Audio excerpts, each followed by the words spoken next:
Welcome to Sivajothi சமையல். வாங்க இப்போ பீட்ரூட் ஜூஸ் எப்படி போடுறதுன்னு பார்க்கலாம். நெல்லிக்காய், நாட்டு சர்க்கரை, புதினா இதை வச்சு எப்படி பண்ணுறது பார்க்கலாம்.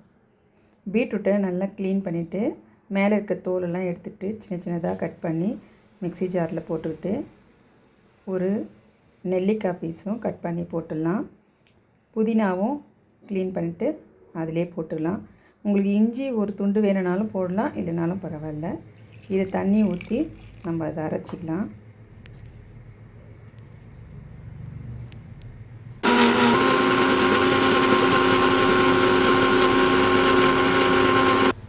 பாருங்கள், இதை வடிகட்டி எடுத்துக்கிட்டு நாட்டு சர்க்கரை போட்டுக்கலாம்.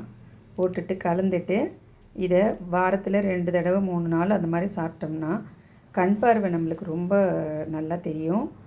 இன்னொன்று, ரத்த சோகை இருக்கிறவங்க இதை சாப்பிட்டாங்கன்னா நல்லது. அப்புறம் முடி கொட்டுதுன்னு ரொம்ப கவலைப்படுறாங்க இல்லையா, அவங்கெல்லாம் இது சாப்பிட்டாங்கன்னா முடி கொட்டுறது நிற்கும். இந்த மாதிரி நிறைய நன்மைகள் தான் இருக்கும். தோல் சுருக்கமாக இருக்கிறவங்களுக்கு தோல் கொஞ்சம் நல்லா ஷைனிங் ஆகும். இதை நீங்களும் ட்ரை பண்ணி பாருங்கள். வாரத்தில் எப்படியாவது ஒரு 2 நாளாவது சாப்பிடுங்க. தேங்க்யூ.